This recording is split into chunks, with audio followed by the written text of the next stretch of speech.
Alright, now let's add some textures and some city streets. But they'll be multi-level to simplify everything.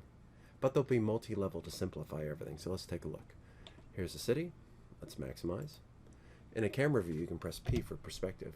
That way it's easier to move around with the middle mouse wheel or the Alt key and then middle mouse wheel. So we're going to zoom out, and in here we're going to create a new box, a simple one. Simple box with a lock on, and you'll see why in a second.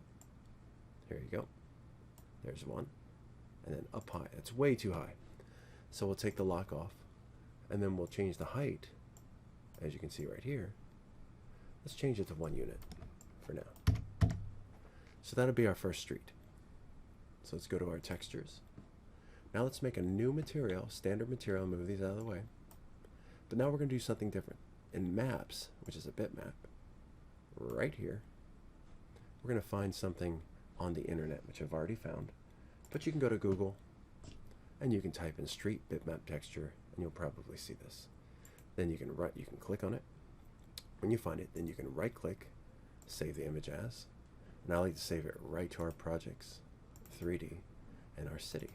So I'll put textures, and in there let's call it 2 street, because there's 2 lanes on it. There we go. Now let's go back and see if we can find this. Projects, 3D, city, textures, 2 street.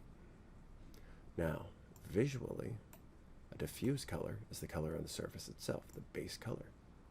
Drop and drag these 2 dots.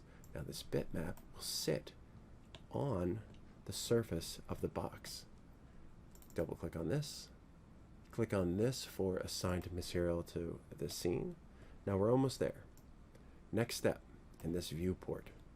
Let's go to high quality, lighting and shadows, and then materials. Shaded materials with maps. Now look at that. We now have some super cool street map. It's stretched because if you remember, if you look at the bitmap itself, right? That's kind of squarish. This is super long, about 4 times long as a square. So let's modify that street, the box itself, and add something called UVW mapping. And in there, we can change the horizontal or the vertical. Depending on how you build it, U and V could be reversed. So let's add 4 tilings of that same texture. So you get the idea. You could do 3, it's a little stretchy, but I'd like to keep it at 4 for this. Now, let's zoom in a little tiny bit, and let's render it. Let's take a look. Super cool. Next step we're going to do real quick is just move it over to the left a little bit. Let's keep that lock on, and maybe we can kind of just move it over to here. There's another street, and make a copy or an instance. Later on I'll describe what that is. Now we want to take the lock off, but put a rotation lock. And watch what this does. When we go to rotate and hold the shift key down, now we have a copy at 90 degrees. The thing is, we need now put the 3-dimensional lock and take the rotation lock off. And now press W to translate, or the move tool here, and move, say, here should be good. Now we're not 2-dimensionally locking anymore, so we can click on this and go to 2D lock, top view. And now we can lock in the 2nd dimension. And we can also lock this way. We can go to grid points. Boom.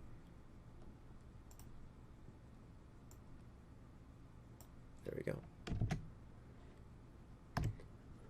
Alright, so from this point, we can go to default shading. There it is. Now, we have to move the actual translation point of this, but for now, what we're going to do is just manually do it. We're going to take off any kind of lock and just move it by hand for now. That should be good. But you will notice that the city kind of runs into what we've built.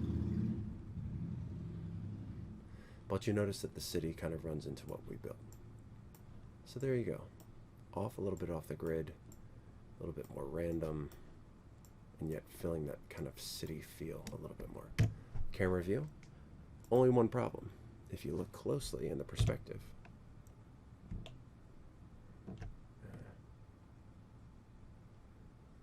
if you look closely in their perspective, it's overlapping.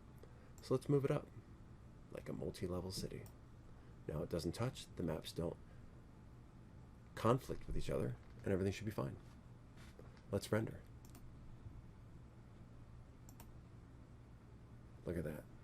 Let's get a little closer. And even turn this back into the camera. And in the camera, we can go to the 4 view. And now we can do this. Go back a little bit, closer to the city, right through the walls. There we go. We'll take a look at that. Then we go into here, standard, lighting and shadows, scene lights, high quality. There you go.